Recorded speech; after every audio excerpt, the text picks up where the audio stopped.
Hello everyone. आइए आज मैं आप लोग के साथ कुछ घरेलू नुस्खे शेयर करने वाली हूँ जो आपका हेयर फॉल रोकने में काफ़ी हेल्पफुल होगा। तो ये है सिकाकाई और ये आंवला है जिसके छोटे छोटे टुकड़े करके मैंने लिए हैं, और ये मेथी दाना है, और मेथी दाने के साथ में ही ये है रीठा। तो रीठा के बीज को हमें तोड़ के निकाल देना है पहले, क्योंकि इसका बीज बालों के लिए हार्मफुल है। तो अब ये मैं बीजों को ऐसे निकाल रही हूँ। आप एक कूटने वाला कुछ भी ले लीजिए, उसको ऊपर से बहुत हल्के हाथों से ही आपको करना है। उसके बाद वो इजीली टूट के निकल जाता है, उसके लिए ज़्यादा कुछ मेहनत करने की ज़रूरत नहीं है। तो इस तरीके से हम इसे कूट के अलग कर लेंगे, उसके बीजों को निकाल लेंगे। और ये इन चीज़ों को आंवला, रीठा, सिकाकाई, मेथी दाना, इन सबको मिक्सी में हमें पीस के उसका पाउडर बना के रख लेना है पहले।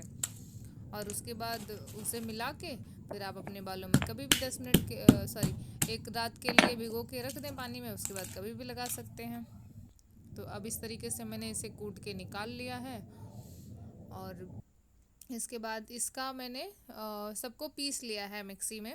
आंवला, रीठा, सिकाकाई, मेथी दाना, इन चारों को मैंने मिक्सी में पीस लिया। अब ये इसके पाउडर तैयार हैं। और अब इसको हम एक बड़े भगोने में चारों को एक ही में डाल के मिलाएंगे, इसका मिश्रण तैयार करेंगे। अच्छे से मिला के रख देंगे ताकि हमें बार बार इसको मिलाना नहीं पड़ेगा कि अब इसमें से निकालो तो इसमें से मिलाओ, ऐसा करना नहीं पड़ेगा। तो इसके लिए मैंने इसमें मिला के और रख दिया है। फिर मैं इसे एक डब्बे में रख लूँगी ताकि जब भी मुझे यूज़ करना पड़े तो बार बार मुझे निकालना ना पड़े इसमें से उसमें, नहीं तो बहुत बर्डन सा लगता है मुझे। तो इसको इसी तरीके से मिला के रख लेंगे।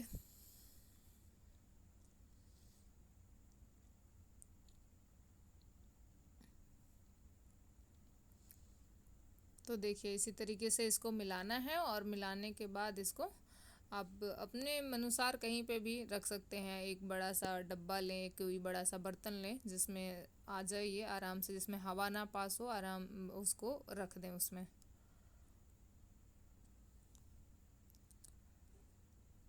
तो देखिए ये मैंने डब्बे में भर के रख दिया है इस तरीके से। अब मैं इसमें से 2 चम्मच निकालूंगी, क्योंकि ये फूलता है तो खुद ही बहुत ज़्यादा हो जाता है, तो इसके लिए बहुत ज़्यादा क्वांटिटी लेने की ज़रूरत नहीं है। जितने आपके बाल हों उसी अनुसार आप अपना क्वांटिटी निकालिए। तो मैंने 2 चम्मच समथिंग लिया है, 2.5 चम्मच समथिंग।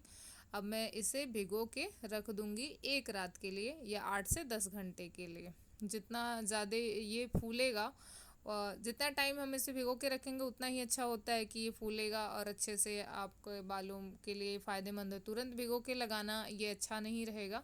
तो इसे ऐसे ना लगाएं कि तुरंत भिगोए और तुरंत लगा लिए रहें। इसे एक रात के लिए या कम से कम 8 से 10 घंटे के लिए भिगो के रख दें।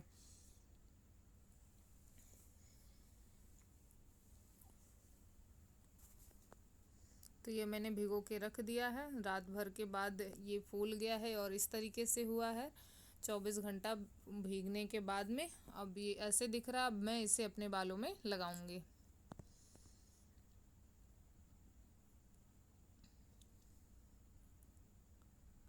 तो बालों में लगाने के लिए सबसे बेस्ट है आप अपने हाथ से लगाएं या किसी और से लगवा लें। किसी और से लगवाएंगे तो थोड़ा जल्दी हो जाएगा, अपने हाथ से लगाएंगे तो थोड़ा सा स्लो लगाएंगे आप। बट उसके लिए आपके बालों में ऑयल नहीं लगा होना चाहिए, बाल धुला हुआ हो।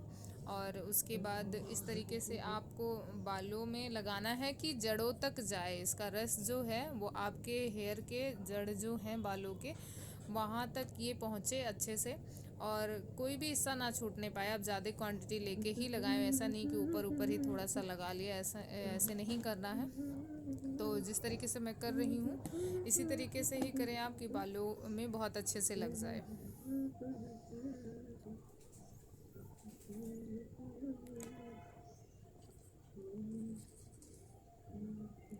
ये बालों के लिए बहुत ही फ़ायदेमंद है। मैं काफ़ी टाइम से इधर समथिंग 2 महीने से यूज़ कर रही हूँ इसे।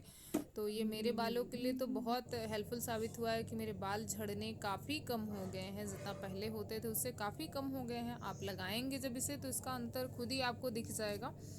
तो हम तो हर किसी को ही यही सजेस्ट करेंगे कि आंवला, रीठा, सिकाकाई, मेथी दाना, इसका मिश्रण आप तैयार करके और उसको जो प्रोसेस मैं बता रही हूँ जैसे लगाना है आप इसी तरीके से इसको लगाइए और यकीन मानिए ये आपके बालों के लिए बहुत फ़ायदेमंद रहेगा। बाल आपके बहुत कम झड़ना शुरू हो जाएंगे, आप खुद ही अंतर देखेंगे जब इसे यूज़ करेंगे।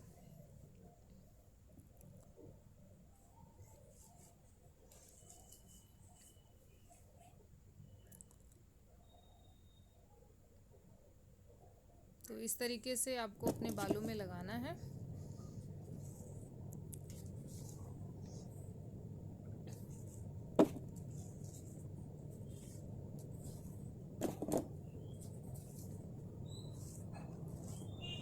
मैं इसे खुद से ही लगा रही हूँ तो मुझे थोड़ा सा टाइम लग रहा है लगाने में, लेकिन फिर भी आप ध्यान दें, ज़्यादा समय नहीं लगता है। मुश्किल से 10 मिनट में आपके बाल में आराम से आप खुद ही लगा सकते हैं।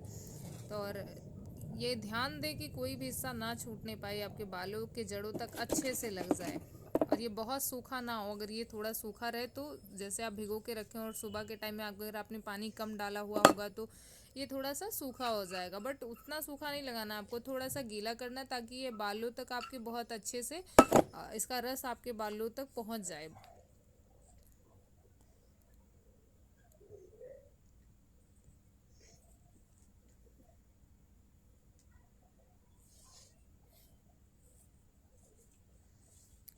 तो इसे इस तरीके से लगाने के बाद अब मैं इसे जूड़ा बना के छोड़ दूंगी 3 से 4 घंटे के लिए, जब तक ये आपके बालों को अच्छे से सूख न जाए। मतलब 3 से 4 घंटे, उससे ज़्यादा टाइम आपको नहीं देना है इसके लिए।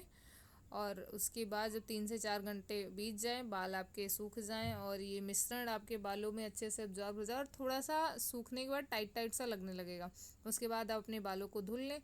तो अब ये मैंने अपने बालों को धुल लिया है और अब आप देखेंगे इसका अंतर। मतलब आपको समझ में नहीं आएगा वीडियो में देख के, बट मुझे इसका अंतर पता चलता है ना कि लगाने के बाद बाल आपके बहुत सिल्की हो जाते हैं एकदम। और ऐसे भी मेरा हेयर कर्ली है तो काफ़ी मेरे बाल तो बहुत सिल्की और एकदम फूले फूले से सीधे हो जाते हैं, बट बहुत अच्छा लगता है। बाल आपके नहीं झड़ते, ये सबसे ज़्यादा खुशी होती है इसके लिए लगाने के बाद में, भले आपको थोड़ा टाइम देना पड़ता है। अब ये देखिए बाल सूखने के बाद मेरे ऐसे हो गए हैं, काफ़ी सिल्की हो गए हैं और उलझते बिल्कुल भी नहीं हैं और बाल झड़ते भी बहुत कम हैं। तो आप खुद ही दे सकते हैं और मैं आप हर किसी को यही सजेस्ट करूँगी कि ये आप ट्राई करें। एटलीस्ट एक बार जब आप ट्राई करेंगे तो आपको इसका अंतर समझ में आएगा और ये बहुत ही अच्छा घरेलू नुस्खा है, इजीली तैयार हो जाता है और आपके बाल बहुत कम झड़ते हैं इससे।